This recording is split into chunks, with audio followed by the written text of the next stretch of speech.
Have you ever looked into someone's eyes, the person who once promised to protect you, and realized they had already decided your life no longer mattered? I have.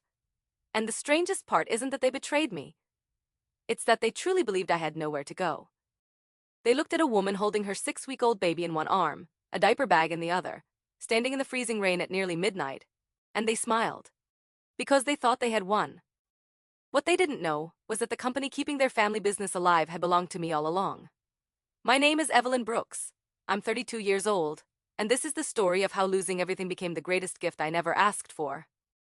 Before I tell you what happened that night, you need to understand how I ended up marrying a man who could watch his own wife walk into the rain without lifting a finger. Because monsters rarely look like monsters in the beginning. Sometimes, they look exactly like the person you've been praying for. I met Daniel Carter 4 years earlier at a charity fundraiser in Boston. He was confident without being arrogant. Funny without trying too hard. The kind of man who remembered little details from conversations and made you feel like you were the only person in the room. After years of building my career instead of chasing relationships, meeting someone like Daniel felt almost unreal. At that time, I was living 2 completely different lives. Publicly, I introduced myself as a freelance branding consultant. Technically, that wasn't a lie. Brand strategy really was my profession. What nobody knew was that I had quietly founded Northbridge Creative, a branding agency that had grown into one of the fastest rising firms in New England. I owned it. Every contract, every employee, every client. But almost nobody connected my real name to the company. Years earlier, after dealing with investors who refused to take a young woman seriously, I decided to keep my ownership private. Professional executives became the public faces. I stayed behind the curtain. It wasn't about hiding. It was about protecting the business. When Daniel asked what I did, I simply smiled. I work in branding. He nodded. That sounds interesting? He never asked another question. Back then, I thought that was respect. Now I know it was indifference. The first time I met his mother, Margaret Carter, I should have listened to my instincts. She hugged me politely, then looked at my simple black dress, my inexpensive earrings, my old sedan parked outside. She smiled.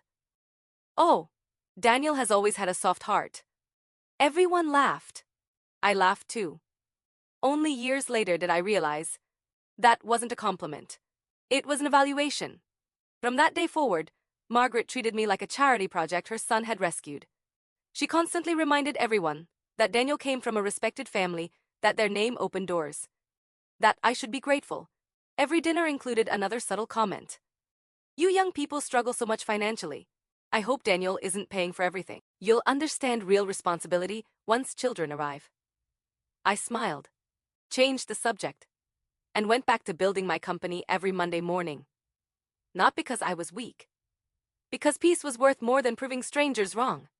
At least, that's what I believed then. Daniel proposed after 14 months. Nothing extravagant. A quiet beach. A simple ring. Happy tears. Promises about forever. I said yes without hesitation. Our marriage wasn't perfect. No marriages. But for the first 2 years, it felt safe, comfortable, predictable. I worked mostly from home. Daniel managed operations for a regional hotel group owned by one of his family's longtime business partners. He often complained about money, about promotions, about never getting the recognition he deserved. Whenever bills came due, I quietly transferred more into our joint account than he realized. He assumed I had good freelance clients. I let him believe that. Love doesn't keep score. Or at least, healthy love doesn't. Everything changed the day I told him I was pregnant. He smiled. He hugged me. He even cried. But something behind his eyes disappeared. A light. A warmth. Something I couldn't explain. Weeks turned into months. Late nights became normal. Phone calls were taken outside. Passwords changed. Conversations became shorter. The man who used to ask how my day had been barely looked up from his phone. I blamed stress. Work. The pressure of becoming a father. Looking back, I wasn't seeing warning signs. I was decorating them with excuses. Pregnancy changed everything. Not just physically, emotionally, mentally. You become responsible for someone you've never met. every decision suddenly matters. Every fear feels larger. I painted the nursery myself, ordered tiny clothes, read parenting books at 2 in the morning. Daniel stopped helping halfway through. He always had meetings, deadlines, business dinners. When I asked if everything was okay, his answer never changed. I'm just tired. So was I. But somehow, only one of us kept trying. Our daughter, Lily, arrived on a quiet October morning. 7 pounds, bright eyes, tiny fingers wrapped around mine before the nurses even finished cleaning her. The moment I held her, nothing else mattered. Not work, not sleep, not fear. Just her. Daniel cried again, held her, kissed my forehead. For a moment, I believed we'd found our way back. That moment lasted exactly 3 weeks. Margaret suddenly began visiting every single day. She criticized everything. The way I held Lily. The way I fed her. The way I dressed her. The way I recovered. Apparently, I was doing motherhood wrong simply because I wasn't doing it her way. Daniel never defended me. Instead, he'd laugh awkwardly. Mom's just trying to help. Help? It's amazing how often cruel people hide behind that word. One rainy Tuesday afternoon, while Daniel showered upstairs, his phone buzzed on the kitchen counter. Normally, I never touched it. Trust had always been one thing I refused to compromise. But the message preview appeared before I could even look away. Sophia, she's almost ready to leave, then everything becomes ours. I stared at the screen. Read it again. And again. My hands suddenly felt cold. When Daniel came downstairs, I simply asked, "Who is Sophia?" He froze. Not because he'd been caught, because he'd been expecting this moment. His shoulders relaxed. Almost. With relief. He sat across from me. Wouldn't meet my eyes. Then quietly said the sentence that shattered every promise we'd ever made. "I didn't mean for you to find out like this." In that instant, my marriage ended. I just didn't know how much worse it was about to become. Because betrayal wasn't the end of their plan. It was only the beginning. And before sunrise, I discovered that Daniel and his mother had been preparing something far crueler than divorce. Something they believed would leave me with nothing. They were wrong. Very, very wrong. I didn't scream. I didn't throw his phone. I didn't demand an explanation. I simply looked at the man I'd loved for 4 years and asked one question. "What do you mean you didn't mean for me to find out?" Daniel rubbed both hands across his face. For a few seconds, he looked exhausted. Then he said something that still echoes in my mind. "I've been trying to figure out the right time." The right time. As though betrayal had a schedule. As though there was ever a perfect moment to tell your wife, with a 3-week-old baby sleeping upstairs, that you'd already built another life with someone else. I stood there in complete silence. Not because I didn't know what to say. Because I suddenly realized I didn't know who I was standing in front of anymore. The man wearing my husband's face was a stranger. Before I could speak again, the front door opened. Margaret walked inside carrying grocery bags as if nothing unusual had happened. She looked from Daniel to me to the phone still lying on the counter. Then she smiled. Not kindly. Confidently. "So," she said calmly, "I suppose we don't have to keep pretending anymore." Daniel closed his eyes. He didn't stop her. He didn't defend me. He simply stood there. That silence told me everything Margaret had known, maybe for months. Maybe longer. She placed the grocery bags on the counter and folded her arms. "Evelyn," she said, "this marriage hasn't been working for a long time." I stared at her. "Our marriage?" She nodded. "You've both been unhappy." "No," I answered quietly. "Only one of us was lying." Her smile disappeared. "Let's not make this dramatic." Dramatic? It's remarkable how often people use that word when they're trying to escape responsibility. Daniel finally spoke. "Sophia and I," he paused. "We've been together almost a year. A year. While I decorated a nursery. While I attended doctor's appointments alone. While I believed late-night meetings were real. While I carried our daughter. He had already chosen someone else." My knees felt weak. But I refused to fall. Not in front of them. Never in front of them. Margaret walked toward the stairs. I've packed a few things for you.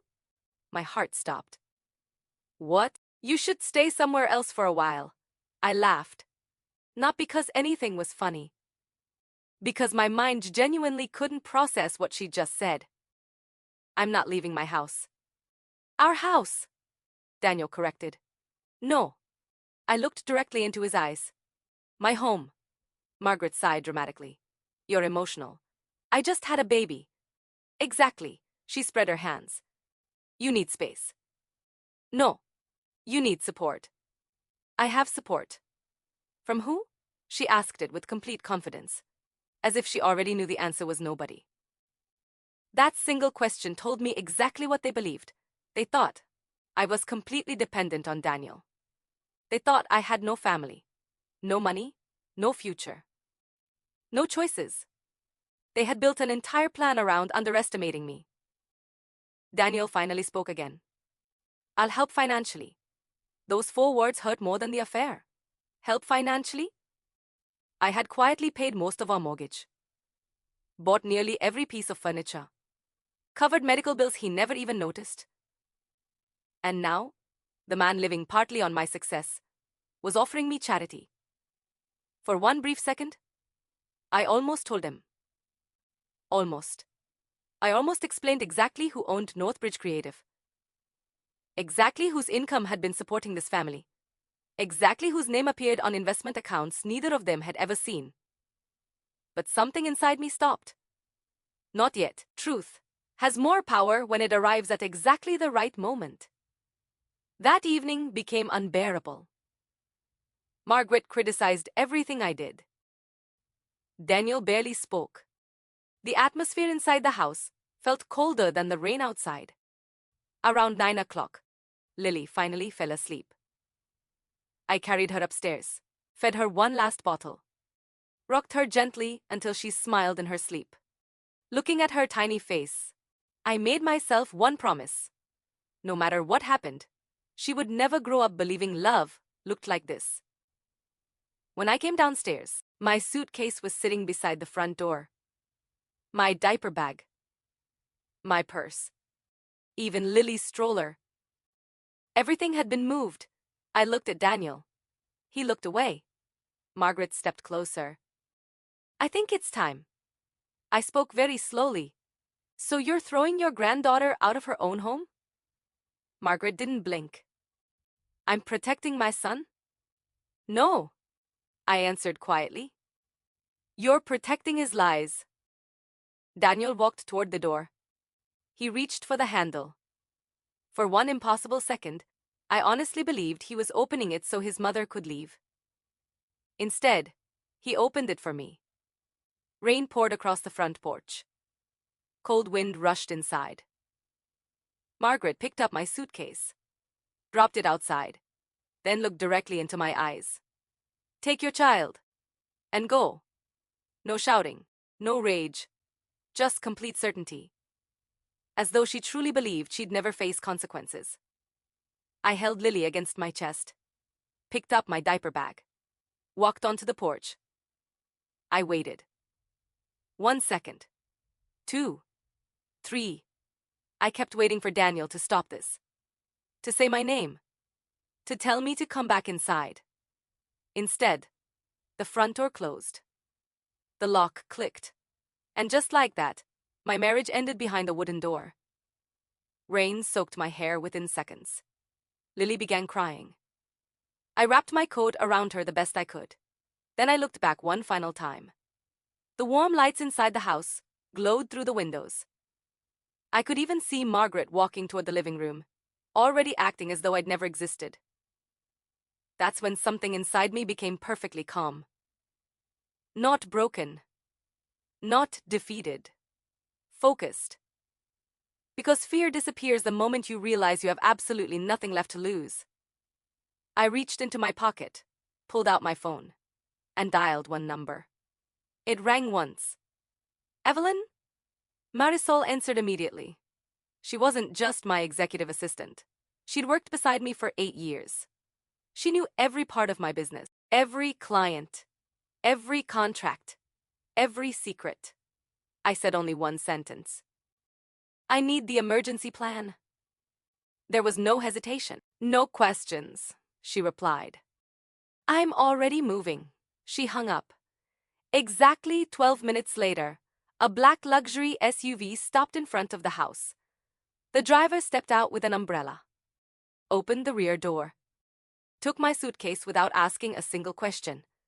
Across the street, I noticed curtains moving. Neighbors were watching. Margaret was watching too. She pulled the curtain aside just enough to see. I almost smiled. She assumed someone had taken pity on me. She had no idea that vehicle belonged to my company. 30 minutes later, I sat inside one of the finest business hotels in downtown Boston. A warm room, fresh clothes, a bassinet already waiting for Lily. Marisol walked through the door carrying coffee, baby supplies, and her laptop. She looked at me, then quietly asked, "Do you want me to notify legal?" I looked down at my sleeping daughter, then back at her. For 4 years, I'd hidden the truth because I believed love should never depend on money. Tonight, I finally understood something. The problem was never that I hid my success. The problem was that I trusted people who mistook kindness for weakness. I took a slow breath, then said 6 words that would change every one of our lives.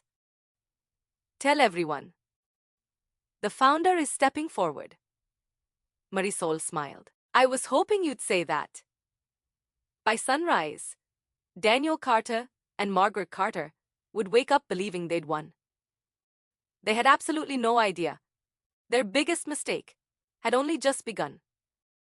The next morning, at exactly 8 a.m., my phone rang.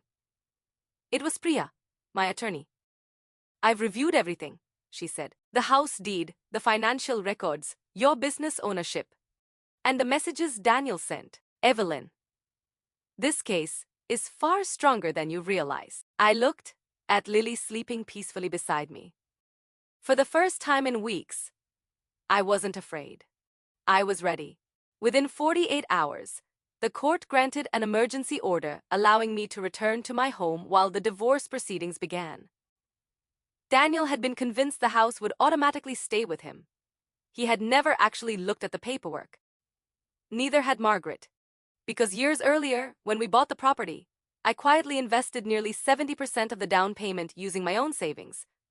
Every transfer, every receipt, every document. It was all there. Signed. Verified. Legal.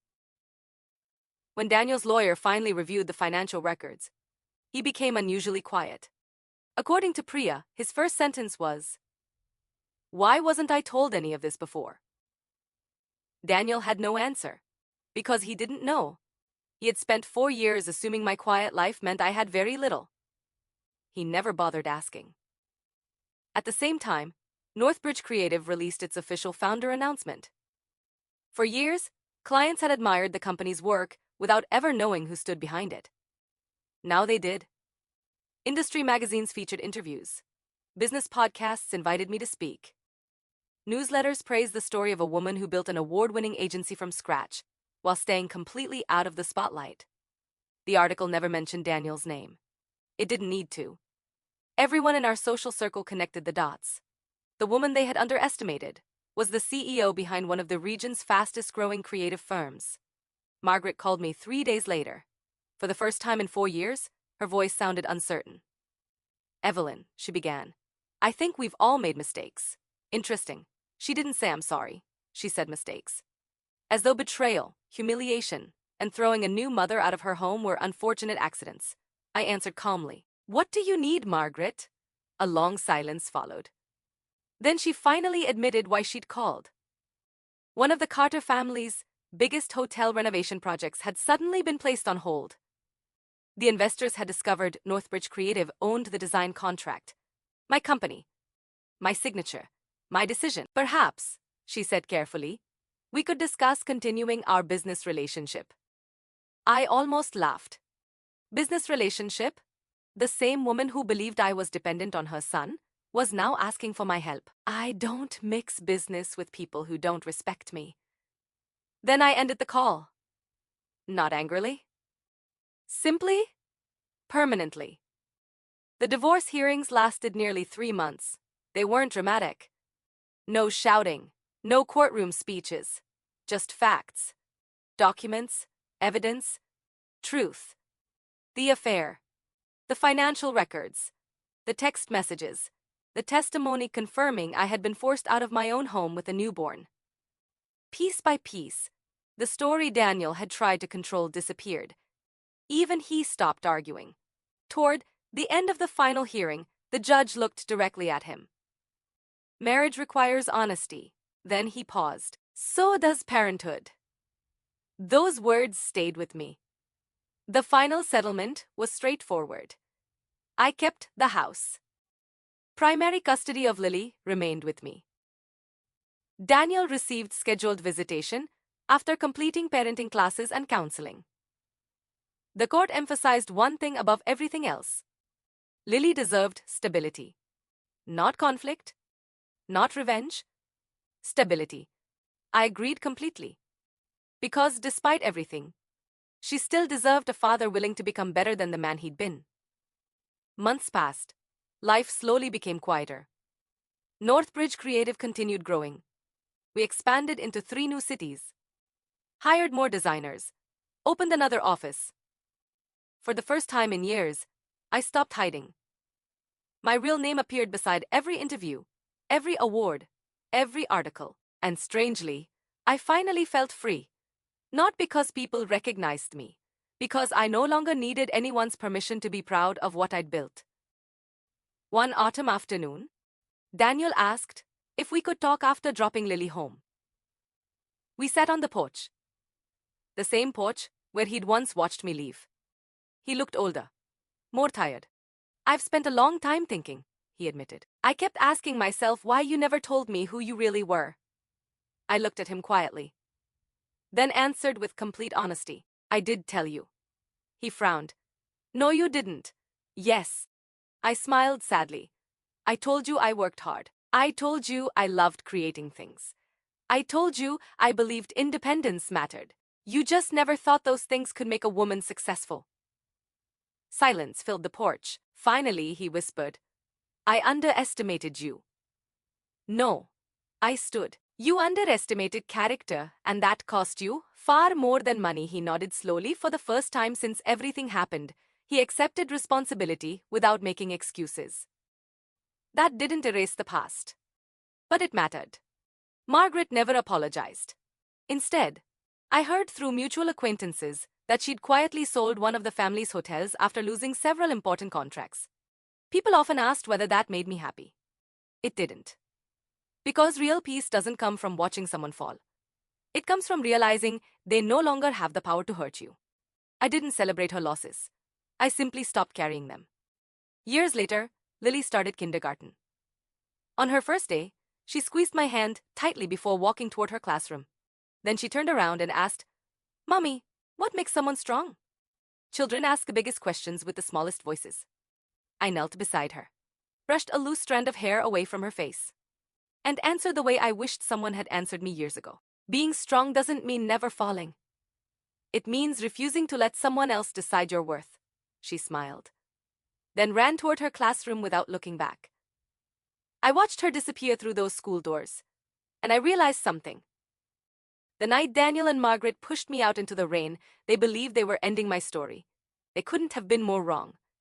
That night wasn't the end. It was the first chapter of the life I was finally brave enough to live honestly.